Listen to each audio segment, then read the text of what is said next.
Whether you're looking for that dream body or just looking for a fun, family-friendly place to do some anaerobic exercise, the aerobics gym is definitely the place for you. And like that fastidious staph infection I got from the machines here, I can't stop coming back. And I know once I'm done showing you the facilities, you'll feel it too. So let's take a look around, shall we? Okay, I know I don't need to remind you, but if you're going to use some of the machines today, make sure to wipe them down afterwards. The Keep Clean sign is our recurring symbol for clindamycin. Just a friendly reminder, don't be that guy. Anyways, before we get started, let's stop at the front desk and go over your membership options. We've got your basic plans like our 30S packages. We've got our premium 50, and you know what? You remind me of a young Carl Weathers, in other words, a young me, so I can already tell you're going to go straight for that 50S package. And he can set you up now at the front desk, right over here. Notice the typewriter at her desk. Look familiar? It's a recurring symbol for antibiotics that work on the bacterial ribosome. Clindamycin works just like a macrolide. Remember that Edgar Allan Poe typewriter? Yeah, super creepy, right? It binds the 50S ribosomal subunit, blocking translocation, thus inhibiting protein synthesis. Whenever you see the ribosome typewriter, think of a paper jam representing bacteriostatic. So it looks like she's having a little trouble printing out your membership form, so let's just head inside, shall we? There are only a few bugs you need to keep in mind with clindamycin. It's effective against gram-positives, like staph and strep, and it's effective against anaerobes, such as Clostridium and Bacteroides. You know, that one that hides out in the back of your mouth. Clindamycin's activity against gram-positive organisms will be represented by the weight rack over here on the wall. Notice the round coccus shapes arranged in clusters and chains, representing staph and strep species, purple to represent gram-positive. It looks like our newest gym member is at the gram-positive weights now, and he could use a little help. Well, at the anaerobics gym, we've got your back. Need a little encouragement? That little nudge to set you in the right direction? We've hired the best personal trainers in the business. Why is he holding up that pie, you ask? Well, clindamycin penetrates well into tissues. It's indicated for skin and soft tissue infections caused by staph and strep, such as invasive Group A streptococcal infections. Our sketchy symbol for Group A strep skin infections is strep pyogenes, a flaky pie, with the puffy red oven mitts to represent soft tissue infections like cellulitis. It's an advanced training technique, but here at Anaerobics, we'll stop at nothing to get you motivated. No pain, no pie. Clindamycin is often active against community-acquired strains of methicillin-resistant Staph aureus, or MRSA. And if you take a look at the trainer, he has our gym's other, subtle yet encouraging slogan tattooed across his chest: No Mercy. Whenever you see No Mercy in one of our sketches, it indicates activity against MRSA, along with our recurring merciless pharaoh from our Staph aureus sketch. On an exam, always remember the big guns for MRSA first, especially in serious systemic infections.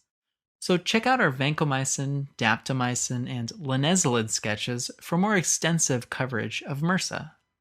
Hang in there, my friend, you got this. That pie, though, so golden and flaky. Anyways, remember our gym specializes in anaerobic exercise, so the rest of the gym will represent clindamycin's anaerobic coverage. Take a look inside the steamy locker room and you'll see a gas mask, a recurring symbol for anaerobes. Clindamycin is actively transported into macrophages, so it can achieve excellent penetration into abscesses. Important for you to remember are lung abscesses caused by anaerobes. This will be represented by his tank top, rife with abscess-like holes in the chest. And before you think too much about whether he washes that in between workout sessions or not, I'll remind you of an important cause of lung abscess: aspiration pneumonia. When an exam question points to aspiration pneumonia, Think of causative pathogens such as airway strep species and oral anaerobes. Clindamycin has some coverage against strep, as I mentioned earlier, and it's effective in treating oral anaerobic infections like those caused by Fusobacterium and Bacteroides. Always remember Bacteroides in the back of your mouth. And here we have one of our gym members rehydrating with Bacterade. These oral anaerobes can cause oral infections and can be important pathogens leading to aspiration pneumonia. So he probably shouldn't be drinking that while lying down. Keep aspiration pneumonia in mind when an exam question involves a patient with reduced consciousness, such as in alcoholics or anesthetized patients. Upper GI disorders, like dysphagia or protracted vomiting, or upper GI procedures, such as intubation or NG tube placement. Some students like to remember Clinda for anaerobes above the diaphragm and metronidazole for anaerobes below. This is almost always true on an exam, but in clinical practice, clindamycin has a few important indications for treating infection not involved with oral anaerobes. One bug to keep in mind is Clostridium, and an important Clostridium species to remember is Clostridium perfringens. Trauma such as road rash can introduce some fastidious anaerobes, leading to gas gangrene and myonecrosis. So clindamycin is often indicated to cover these anaerobes. It looks like someone got a little too excited on the exercise bike, causing it to topple over. His sweatpants are perforated, a recurring theme when we want to highlight Clostridium perfringens coverage.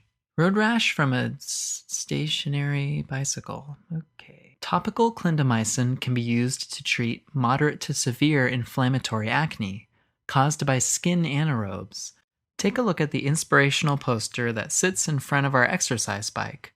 It's none other than the beautiful and awe-inspiring French Alps from the Tour de France tetracycline sketch, also resembling white-capped acne lesions. How majestic.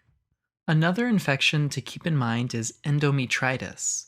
When cervical infection, such as chlamydia and gonorrhea, is untreated, these bacteria can ascend the upper genital tract and cause pelvic inflammatory disease.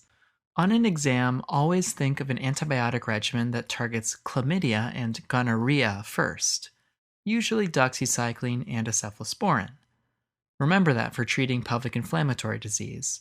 Inflammation of the endometrium, though, can also be associated with retained products of conception following delivery, septic abortion, pelvic abscess, or a foreign body such as an IUD. The female genital tract infections that result are often polymicrobial in nature due to the constituents of the vaginal flora, so antibiotic regimens are often used to cover anaerobes. One such regimen is gentamicin clindamycin. Think of gently cleaning the uterus. See that weight machine next to the Keep Clean sign? It looks kind of uterus-like. This is to remind you of clindamycin's role in treating serious infections of the female genital tract that can be polymicrobial in nature. The gym member using the machine is wearing a judo gi with a couple sai at her belt. This is to remind you of the aminoglycoside, gentamicin, that can be paired with clindamycin to give it broad coverage. You can learn more about gentamicin and mixed martial arts in our aminoglycoside sketch. Another important genital tract infection to keep in mind is bacterial vaginosis. Clindamycin has good activity against Gardnerella, the causative pathogen. At Sketchy, we represent vaginosis with a red Venus flytrap, and we have a collection of them next to the woman at the front desk. This small flytrap garden is our symbol for Gardnerella. Check out our Sketchy micro video for more info. Before we finished, I wanted to show you our ultra-modern bathroom facilities, but it looks like they're just a bit out of order. The most common adverse effect caused by clindamycin is diarrhea. Typically, the diarrhea is mild and self-limited, but clindamycin is also associated with pseudomembranous colitis caused by C. diff. Our symbol for C. diff is usually some kind of chocolate fountain, and here we have another kind of fountain. Although C. diff colitis has been documented with almost all antibiotics, clindamycin is frequently implicated. Antibiotic-associated diarrhea can occur during antibiotic therapy or even several weeks after the cessation of therapy. So I'll show you guys the restrooms some other time. Let's sum up this sketch. Clindamycin works at the bacterial ribosome. It binds to the 50S subunit just like a macrolide. Remember, our typewriter kind of conveys a paper jam, meaning bacteriostatic. Clindamycin works against gram-positive infections such as staph and strep skin infections, and even has MRSA coverage. On the anaerobic side of the gym, remember that clindamycin can penetrate abscess as well. For the exam, remember lung abscess. This can be in the setting of aspiration pneumonia, which can be caused by oral anaerobes such as Bacteroides and Fusobacterium.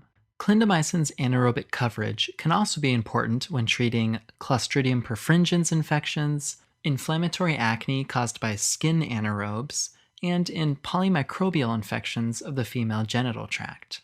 And at the front desk, we have our symbol for bacterial vaginosis caused by Gardnerella. The one side effect to keep in mind is diarrhea, and it can even lead to C. diff colitis. Well, that's the rub. Always remember, what's next to godliness? Clindamycin.